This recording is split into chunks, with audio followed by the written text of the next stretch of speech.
Ahora cedemos el micrófono para poner en manos del Todopoderoso esta actividad a la señora Wendy Rocío Alonso.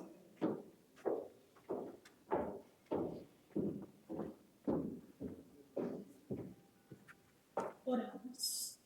Padre Celestial que estás en las alturas, en este momento presentamos esta actividad para que tú te glorifiques conforme a tu honra y tu gloria. En el nombre de Jesús. Amén.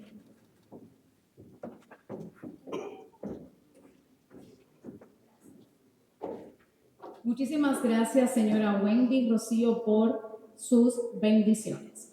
En este momento queremos saludar de manera muy especial a las autoridades que hoy nos honran con su presencia.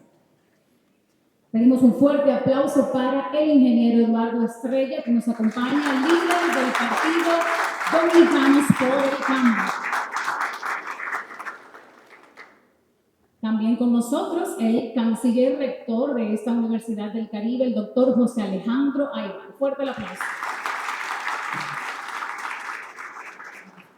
El honorable diputado por la provincia de Santiago y presidente nacional del Partido Dominicanos por el Cambio, ingeniero Mateo Espaillat.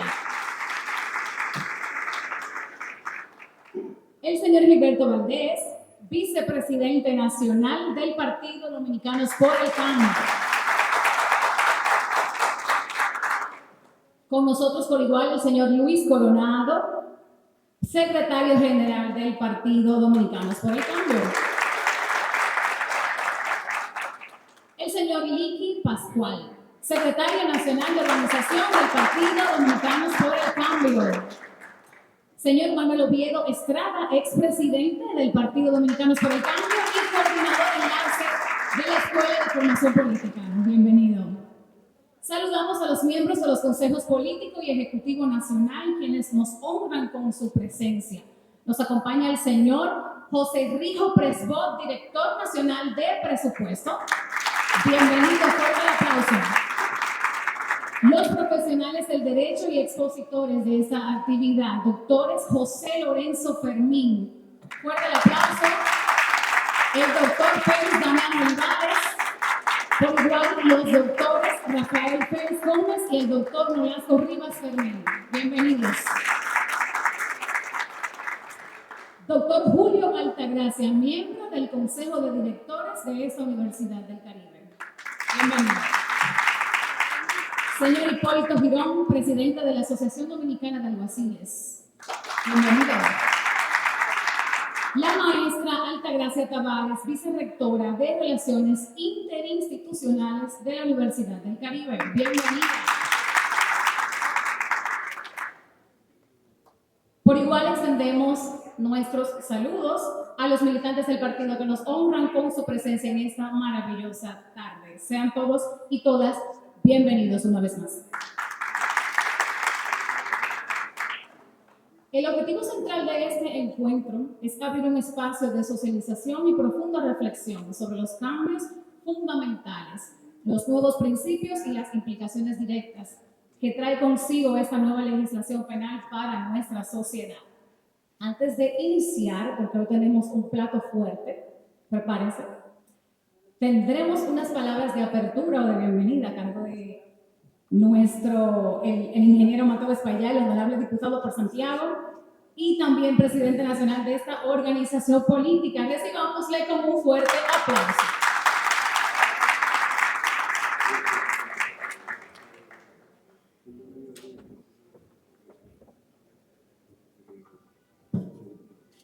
La buena tarde a todos. Y aunque estamos en el Código Penal, hay un Código Procesal Penal, ¿verdad? Entonces, por economía procesal, yo me voy a coger los saludos de la joven para ese tiempo ahorrado. Sí destacar y agradecer este evento a los organizadores, empezando por el enlace de la Escuela de Formación Política, y a nuestro director, secretario jurídico, Félix Gómez, al igual que los expositores. En un momento en que lo negativo marca la pauta eventos como este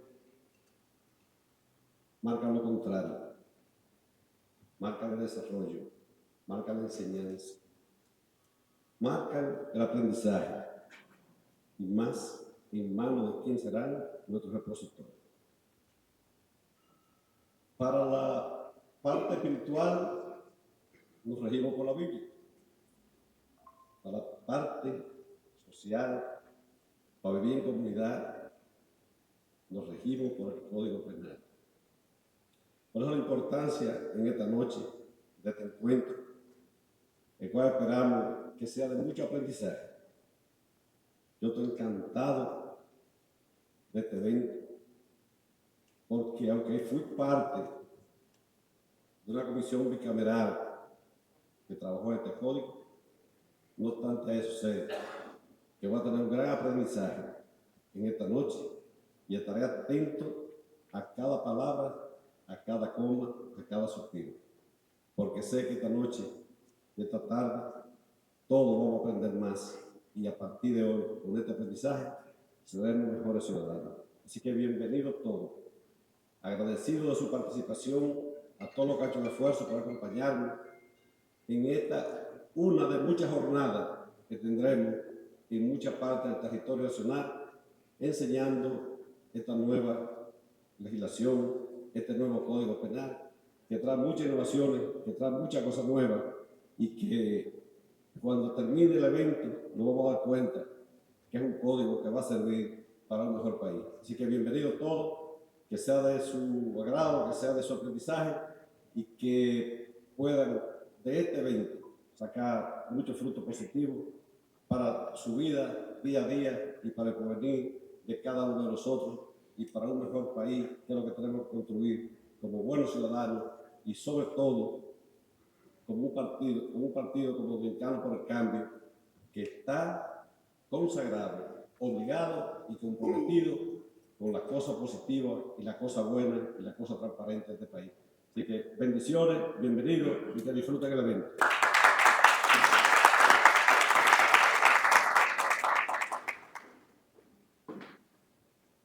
Agradecemos las palabras del honorable diputado, ingeniero Mateo Espaillat y presidente del Partido Dominicanos por el Cambio.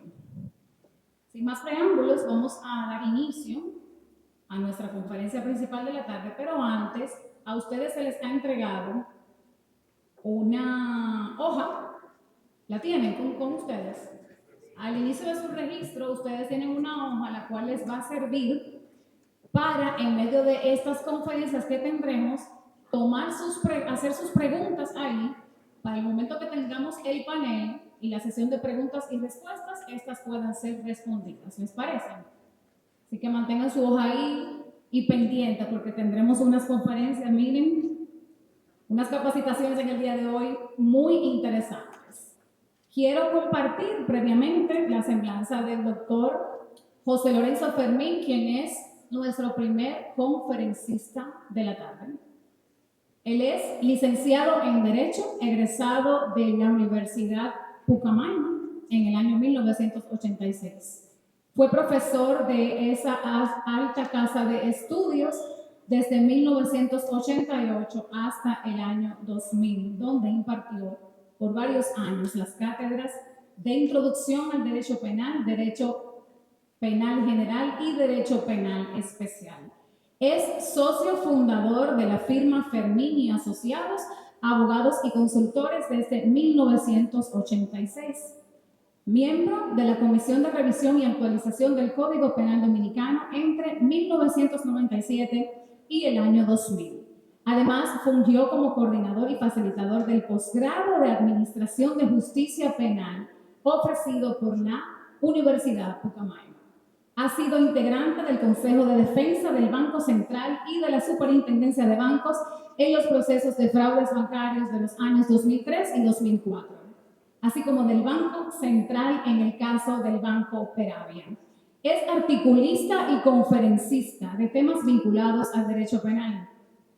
Y para conocerlo un poco más allá de las leyes, es también aguilucho desde chiquitico. y un profundo amante de la vida. Así que con todos nosotros recibimos al doctor José Lorenzo Fermín para escuchar nuestra primera conferencia de esta tarde.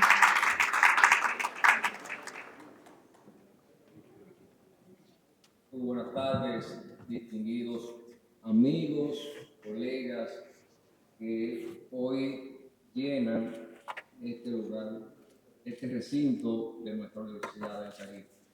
Yo me siento sumamente satisfecho, honrado de haber recibido una invitación para esta actividad, no de un compañero de las aulas hace ya algunos añitos, sino de un amigo y hermano entrañable. Ustedes lo quieren muchísimo también. Es ese caballero que está ahí, Félix Damián Olivares Grullón.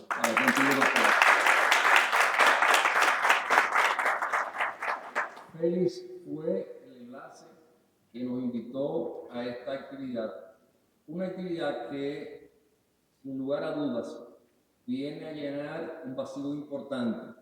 Porque yo creo que si hay algo que debió haberse hecho de una manera mucho más intensa en este año de vacatio ley, este año destinado precisamente al proceso de capacitación, de divulgación de este código, es actividades como esta. Por eso, felicito no solamente a la Secretaría de Asuntos Jurídicos, al Instituto de Formación, pero también al ingeniero Eduardo Estrella, al ingeniero Mateo Espallá, como los líderes fundamentales de esta organización, por iniciativas como esta, porque yo creo que habla muy bien de lo que es el sentido que tiene la institución para conectar con lo que son los problemas nacionales y sobre todo las soluciones. Así que nuestra felicitación.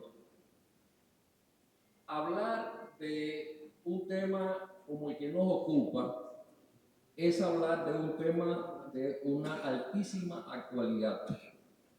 Prácticamente ocupa titulares, ocupa la atención de la opinión pública. A veces con un sesgo, a veces de una manera un tanto desconociendo lo que es la esencia del código como tal, a veces de una manera tremendista, sin haberlo estudiado, pero es parte de lo que es el juego democrático que tenemos que acostumbrarnos a eso. Lo primero que hay que partir para uno entender de qué se trata el Código Penal. Yo quise precisamente iniciarlo con una imagen de un personaje que me fascina, que es la amiga Mafalda, porque ella siempre es sabia, pero al mismo tiempo lo hace con humor, lo hace con inteligencia. Y es preguntona, y el que pregunta siempre conoce respuesta. Si tú no tienes esa chispa para indagar, para ir más allá de lo que se ve en la curva, pues obviamente tiene situaciones de rezago frente a los demás. Y en esa escritura lo primero que se impone es decir, ¿por qué es necesario la reforma de un código penal ahora, específicamente el que nos ocupa? Y esto nos lleva necesariamente a partir. ¿Qué hace en una sociedad democrática, una sociedad moderna, un código penal? Es una ley, pero es la ley que después de la Constitución tiene un mayor sitial en importancia por la repercusión que tiene en sus disposiciones. La Constitución es la ley sustantiva, la Carta Magna, la más importante de todas, porque establece la organización de la estructura del Estado democrático, los poderes del Estado, pero sobre todo los derechos fundamentales que tenemos todos como ciudadanos, como entes activos de este Estado, de esta sociedad. Ahí está el derecho a la vida, el derecho a la libertad, el derecho al honor, a la consideración, a la libertad, etcétera, la propiedad.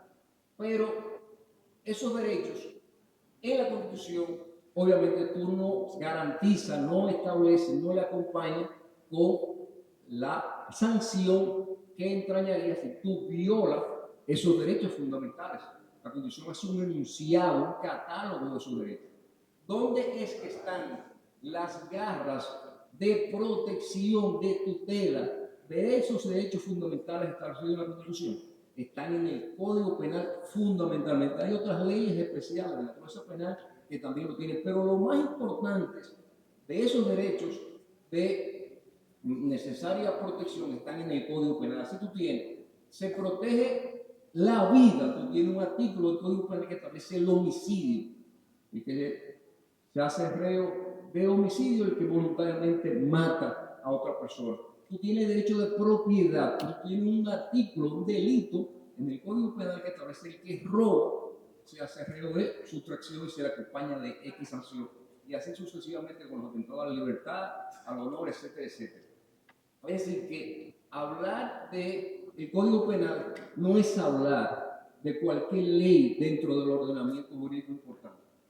Entonces, si el Código Penal es el espejo de garantía de la Constitución, el Código Penal también debe ser el reflejo de la sociedad que pretende regular y que pretende proteger y garantizar esa convivencia necesaria para poder vivir en ella.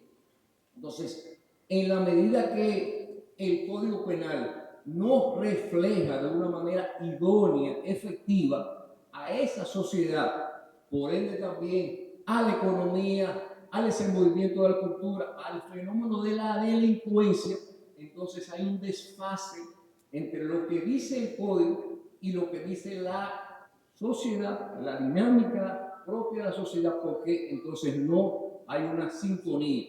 Y es por eso que ya en la década del 50, fijaos bien la fecha, uno de los maestros del derecho penal dominicano, el profesor Leoncio Ramos, establecía que existía en esa época una discrepancia, una absoluta diferencia marcada entre lo que decía la realidad social y lo que decía el Código Penal. Y Aupao sugería la necesidad de una reforma consensuada, una reforma profunda a ese ordenamiento jurídico fundamental del país. Nos tomó aproximadamente 75 años desde que el profesor Leoncio Ramos hizo esa reflexión en esa época para que se aprobara la reforma que se aprobó en el año pasado y que está supuesto entrar en vigencia el 3 de agosto de este año. ¿Por qué nosotros decimos eso? Sobre la base de que se produjeron múltiples iniciativas de reforma durante, por ejemplo, los últimos 30 años. Yo participé en esa comisión de revisión del código, de la comisión que se creó en el 97, pero se hicieron también otras iniciativas con antelación y nunca cuajaron, nunca se dieron en la realidad. Esa sociedad, cuando se aprueba el Código Penal en el 1884, es una sociedad, una economía, una expresión de los delitos, del fenómeno de la delincuencia como tal, muy diferente a la sociedad dominicana de hoy. Estamos hablando que en 1884 existía apenas una población de unos 400.000 habitantes en la República Dominicana. Y existía tal vez un Producto Interno Bruto de unos 240 millones de dólares, si acaso. Tenemos hoy un Producto Interno Bruto que anda a los 136.000 millones y tenemos una población de casi 11 millones y medio. Pero tenemos un fenómeno delictivo que es totalmente diferente a lo que existía en ese siglo XIX y el que existe hoy aquí y en el mundo por el fenómeno transnacional, no solamente de la economía, sino del delito. El delito no tiene frontera hoy, más que nunca, por lo que son los avances propios de la tecnología, de la técnica. Entonces, era necesario, perentorio, diría yo, efectuar esta reforma que nos ha dado tanta dificultad para concretizarse. ¿Cuáles son esos cambios que introduce el Código Penal y que vale la pena de una manera simplemente puntual? Porque para tú poder adentrarte tendríamos que hacer un seminario para examinarlo ya con mayor nivel de profundidad. Pero yo lo que quiero es que ustedes tengan una idea general del contenido y el alcance de esos cambios al que alude precisamente nuestro tema central. Estamos hablando de forma y en relación al fondo. En relación a la forma, a la organización, estamos hablando ya de un código que estructura su contenido de una manera mucho más armónica, mucho más organizada que lo que existe en el Código Penal vigente.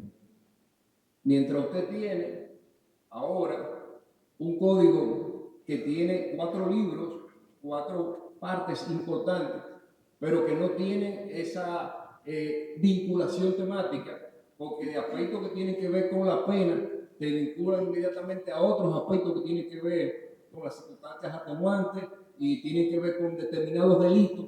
Es decir, no hay un orden lógico en lo que es la organización de cada uno de los temas, algunos de los libros que refieren a ese contenido del código. Eso se organiza de una manera metódica, siguiendo que referencia legislativa, fundamentalmente ese Código Penal francés que se aprueba en el año 1992 y que entra en el 94 en Francia. Por esa tradición marcada que tenemos, que el Código Penal del 1884 siguió también ese Código Penal francés del 1810 y 1832. Es decir, siguiendo de alguna manera esa pauta, esa referencia, pero adaptando muchos aspectos a la realidad nuestra, porque de eso se trata. Uno puede importar un modelo y ponerlo como si se tratara de la realidad francesa o la realidad española, que en algunos aspectos también se tomó referencia, básicamente en esa parte del libro primero.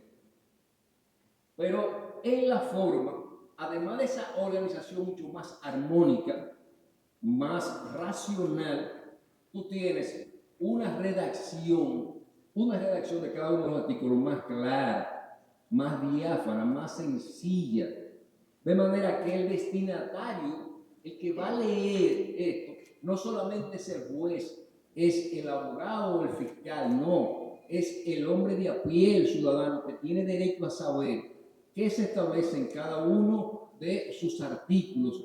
Y si no lo han redactado de manera clara, de una manera entendible, pues obviamente tiene dificultad para hacerlo. Y es por eso que ahora una de las grandes preocupaciones que hay en técnica de legislación es que la redacción de las leyes sea una redacción precisa, que cualquier persona de a pie, cualquier persona del pueblo la pueda entender. Eso es un derecho que tiene el ciudadano frente al legislador. Mientras más rebuscado sea el lenguaje, más difícil va a ser de que esa norma llegue y sea interiorizada, sea entendida, comprendida y por ende respetada por el ciudadano. Y es por eso que nosotros le dimos mucho hincapié cuando estábamos en la Comisión de Revisión y Actualización del Código y presentamos el proyecto inicial en el año 98 en cuidar ese aspecto.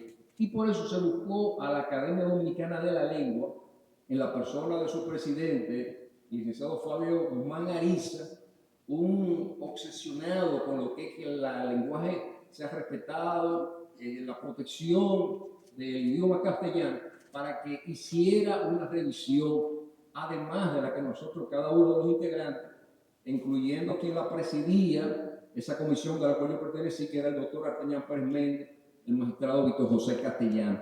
Fabio se fajó y hizo esa revisión. De una manera importante, esa revisión pasó lo que es la versión del proyecto, pero se introdujeron una serie de cambios que Fabio no pudo a última hora hacer un examen de cada uno de ellos, pero en su gran mayoría fueron objeto de esa revisión exhaustiva. Y eso es uno de los logros que tiene el proyecto en cuanto a su claridad.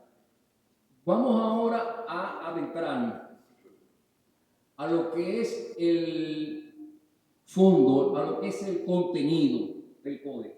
Lo primero es que en el libro primero, es decir, en la primera parte que tiene el código, ahí tú vas a encontrar los principios fundamentales, tú vas a encontrar los principios generales, tú vas a encontrar la clasificación de las infracciones, de las penas, tú vas a encontrar los aspectos que van a pautar al juez, al fiscal que interpretará esa norma, de manera que tenga una herramienta clara de lo que va a interpretar. ¿Qué implica eso? Implica lo que yo lo decía anteriormente, un criterio de sistematizar, organizar, de manera que tú no tienes en ese libro primero ningún delito en particular, sino tú tienes principios generales, principios fundamentales, los aspectos que necesariamente pautan al momento de interpretar la norma.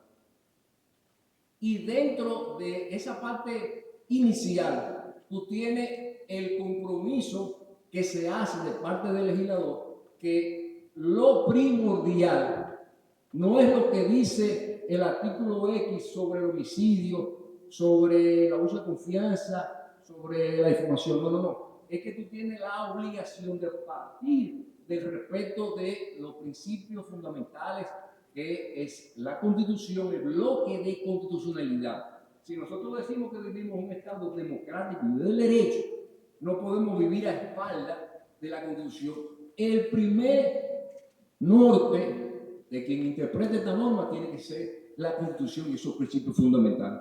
Y ahí entonces comienza después a enumerar cuáles son esos principios, la presunción de inocencia, el principio de favorabilidad, etcétera, etcétera. Algunos de esos principios que ya están contemplados también en el Código Procesal Penal. Pero inmediatamente se completa esa visión que se le da a los intérpretes de la norma, a los operadores y a la sociedad en general. Tú entiendes, entonces comprendes, se va a lo que es la clasificación general de las infracciones. Anteriormente, o hasta el Código vigente, tenemos una clasificación entre crímenes, delitos y contravenciones, y ahora tenemos una clasificación que responde a infracciones muy graves, infracciones que son graves e infracciones que son leves. ¿Tratando de qué se hace eso? Tratando precisamente de garantizar que la ciudadanía y la población entiendan mejor que nadie que es una infracción crimen, que es una infracción, un delito y una contravención, porque es un lenguaje muy técnico y que la población a veces no lo entiende. Hay otros que aún van ahora, que debido a asumirse mejor la denominación de delitos, que delitos muy graves, delitos menos graves y delitos leves, pero ya eso es un aspecto de discusión de un contenido estrictamente legal. Entonces tú tienes un aspecto clave, que es lo que se establece ahora sobre la responsabilidad del autor intelectual y lo que es el autor que comete de manera directa el hecho, a través de lo que es la teoría del dominio funcional del hecho.